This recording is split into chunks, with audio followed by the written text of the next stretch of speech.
The weather outside is way too beautiful to resist. I wish I could reconnect with nature, but God, I wish there was an easier way to do it. Is the weather outside too beautiful for you to resist? Yeah. Do you want to get in touch with nature?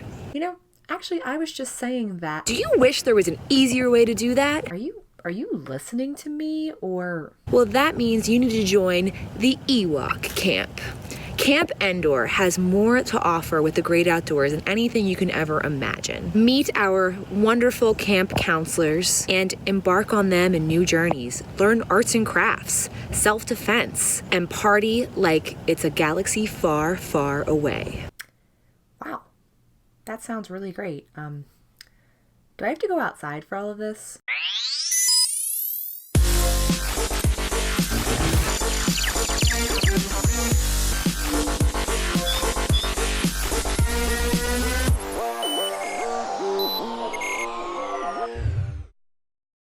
There was a time and a place where this was considered the end of the era, the end of the line, the grand finale. Granted, that was the way that it was for a really long time, and some people prefer this to be the definitive happily ever after, if you will. Because no matter which way you lean, whether it be in the extended universe or in canon, your dreams will be crushed. And I think that it's really easy to forget that this movie was the original bad Star Wars movie. When people say that they covet and adore the originals, most of the time they're talking about A New Hope and Empire Strikes Back. Everyone can pretty much universally agree that those are great movies. Return of the Jedi, though, it scared some people off. The little savage teddy bears ruined it for a lot of people, as if Chewbacca hasn't been a gigantic walking teddy bear this entire time. Some people didn't like how weak the stormtroopers were portrayed, as if they've ever been strong. Ever. And I'm going to start this off by saying I love Return of the Jedi. I thoroughly enjoy this movie. It used to be my favorite when I was a kid because of the happily ever after. I preferred things ending on a happier note, you know? It feels like a lot of this is extremely well earned between Luke becoming a Jedi, Vader seeing the light, Han and Leia getting their own personal happily ever after as a couple. There's just so much to enjoy here. The rebellion wins. The whole galaxy celebrates the end of tyranny. And like I said, anything that follows this is going to kind of crush those dreams, whether it be in canon or non-canon. And there's something to be said about supplying a proper happy ending to a big franchise. I mean, nowadays there's this sort of twisted ideology that something kind of has to be edgy and serious for it to be considered good. There's a time and a place for angst and drama, of course. I mean, I revel in it. I was one of the biggest supporters of Rogue One for not giving those characters a happy ending, because their struggle was supposed to be a stepping stone for what was to come later. And it makes Return of the Jedi feel so much better because of all of the strife that we've seen, whether it be in the prequel trilogy or in, Solo and Rogue One, which are still prequels, or in the original trilogy, of course, as well. But truly, there is no greater strength than allowing characters that have struggled to see their happy ending. And I love seeing these happy moments. I love seeing the big party where Wicket and R2-D2 claim the throne as the cutest couple in Star Wars. I love to see Anakin Skywalker take his place next to Obi-Wan and Yoda. Either Anakin is fine. But all of that warmth and fuzziness aside, it's hard to deny, well, this is the messiest good Star Wars movie that there is. I do believe we start out considerably strong with the whole Jabba's palace thing. We kind of go back to our roots with R2-D2 and C-3PO roaming the desert and ending up at Jabba's palace. In a lot of ways, including this way, Return of the Jedi has a ton of homages to the first movie. And while that is effective in a movie like The Force Awakens, this movie came a little bit too soon after A New Hope for I think this to be as effective. The big thing with this movie isn't necessarily the war that's happening, and I think it goes in on that. So the first one was a very big and broad spectrum of the rebellion, and yes, you fell in love with the characters along the way. The second one, Empire Strikes Back, that one goes in on its characters and it focuses significantly more on the personal problems without feeling the need to create some big galactic mess for them to fix as well.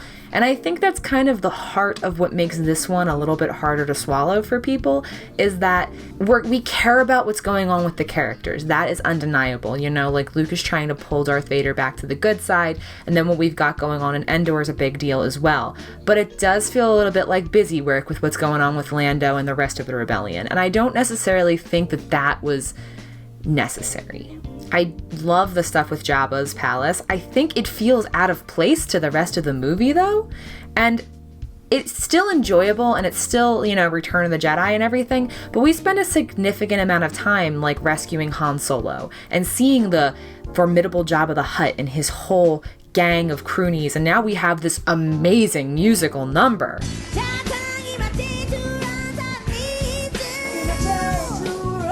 The Sarlacc pit, and you know, we see Bib Fortuna and like all the practical effects of the Rancor. It's some of the coolest we've seen so far in Star Wars, and very memorable as well. Boba Fett gets a very, very, very underwhelming ending, and a lot of fans hated that too. The rest of it though, like they leave, and you're kind of spent thinking, okay, well, what does that have to do with everything else? And it really doesn't. It gives Han Solo the freedom that he's never had this entire trilogy, and I'm not complaining that it's in the movie, because I think the beginning of Return of the Jedi is my favorite part of Return of the Jedi. I love the way that it goes, and it sets off a totally different tone, and we get to see this other part of Tatooine that we haven't seen before. There's nothing to see. I used to live here, you know. You're gonna die here, you know. Convenient. But once we move on from there, we kind of are left with this, okay, we're putting everybody back together, and they're going to the planet of Endor because there's this second Death Star that... Many Bothans died to bring us this information. How did they build this? How did they build this without anyone knowing about it? I have so many questions regarding this Death Star. Yeah, it's like half complete, but it's still operational. They don't know that. It took them 19 years to like have this big guy be a thing. There's what, like 4 years between A New Hope and Return of the Jedi. How? Did they just have this one on retainer in case the first one failed? I have a lot of questions about this. It just kind of felt like a way to get rid of the Emperor. Like, all in all, it kind of felt that way of urgency, sort of. They're like, well, we're not going to use the planet killer aspect of this one, but we are just going to, you know, try the same thing all over again. And it doesn't really feel like the stakes are as high, because you're like, oh, I saw them do it before, they'll do it again. So the biggest pull about this movie is the conflict between Darth Vader and Luke Skywalker. And you do feel that pretty heavily, you know. You feel Luke has changed in this one. He's so annoying in the first two, which I haven't talked about because he's Luke Skywalker and we're supposed to love him. He's so much calmer and more collect in this one. It just makes you realize that his Jedi training is progressing very smoothly, unlike what Yoda thought. And that's another thing. Like, he pops back to Dagobah real quick just to say hi to Yoda and to say, peace, I need to complete my training and all that good stuff. And we're delivered what was supposed to be a plot twist that rivaled the whole Darth Vader being Luke Skywalker's father thing. And it leaves a lot of people with scratching heads, because even though it makes sense in terms of like, okay, Luke and Leia could be the same age, they can be twins kind of, it's not utilized at all. If I were Luke, I would have bitch slapped Obi-Wan, ghost Obi-Wan, for this sly comment of, oh, I wasn't lying from a certain point of view. If we pulled that on our parents, they would kill us. I think one of my issues with Return of the Jedi is I think it was George Lucas trying really hard to rival his previous successes. He wanted to have something as grandiose as the Death Star, so he created a bigger Death Star. He wanted to rival that Luke Skywalker reveal, so he made Leia Luke's sister. But I think what he had going in Empire Strikes Back, that direction that we were going in with like focusing deeply on the characters, I think that was good enough. And like, don't get me wrong, like I said this before, Return of the Jedi is an extremely enjoyable movie to watch. It's just messy. Like, you go from the beginning, which makes sense because it continues from where we left off with Empire. You know, we rescue Han Solo. Han says that he owes him one now, but like, that's not how math works. And then we go back to Mon Mothma and she says, many Boltons died, blah, blah, blah, blah, blah, blah, blah. And we get the confirmation officially that Luke is indeed Darth Vader's son. And we still don't really know how much with the passage of time has been between these movies. We're assuming it's a few weeks. So that's why Luke being a Jedi Knight is kind of like, oh, well, he's changed a lot. And I think it is cool how we see Luke grow as a character and we see him kind of go from that little whiny farm boy to a full renowned Jedi with his green lightsaber, which is pretty cool. One character who I'm not a big fan of how they changed, characterization-wise, is Leia. She's really soft in this movie, and I think, a lot of people use the excuse of like, oh, well, she's now in love with Han Solo. And it just doesn't seem right, because at the end of Empire Strikes Back, she's still pretty snippy with him, even after they become an item. One of the issues with it is that it kind of goes with this rhetoric of you need to soften the edges of women because when you're in love, you're supposed to be like a certain type of way. And she definitely loses some of her bite, not just with Han Solo, but like when Luke and her are on those speeder bikes and he's bossing her around so much. The Leia I know wouldn't be like that, She's so silent when she's in like her bikini with Jabba. That was the part that Carrie Fisher hated the most, was the quiet part of it all, that they took away, not only made her like a sex symbol and essentially a slave in that moment, they didn't let her talk and they made her hold her tongue. And I think that's the part that's really demeaning about it, because Leia has always been extremely verbal in every situation. Her planet was on the edge of destruction and she still talks back to Tarkin and she still delivers her piece. So she has been in much scarier situations before than being attached to a giant slug. She's not exactly warm and fuzzy as a person, and I disagree with the notion of making her that way with everybody, because she's kind of like that with everyone. Her relationship with Wicket is really cute. I like the Ewoks. I think that it's perfectly appropriate for them to be existence in this universe. The Emperor is everything that he should be in this movie. I think that Ian McDiarmid, it's his really big performance as him. It's technically his first time that he stepped into the role, because they go back and they add him in Empire Strikes Back. That's right. It's not he's not the original Emperor Palpatine. Who they had before is really weird looking, and some old school fans will say they like it better, but it's one thing that's interesting of seeing this movie after, years and years of knowing like the history with Palpatine and everything like that, is that he's so much, you could tell he's reaching his old age, because like in the prequels he's so ambitious and he's like very like setting the trap with Anakin to try to pull him to the dark side, whereas with Luke he's like, do it.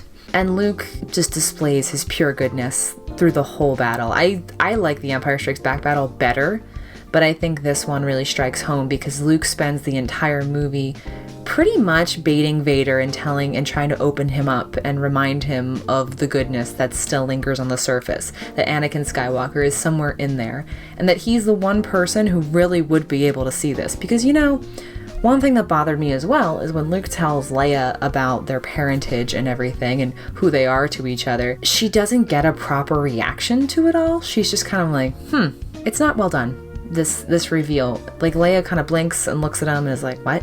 I just think that it could have been utilized more than as a pawn in Luke and Vader's fight. You have a twin sister.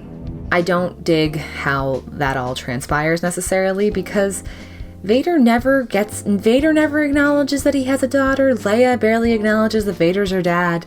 I guess it's because Leia kind of was raised by a family, so she has an easier time detaching from that. And she has a lot more hatred of Vader than Luke does, because Leia has been directly affected by Vader. Like, her family's been destroyed. He's there. He holds her back. He tortured her. He tortured Han Solo. She watched all of these things unfold, sort of. Whereas Luke, anything that's happened has always sort of been indirectly through Vader.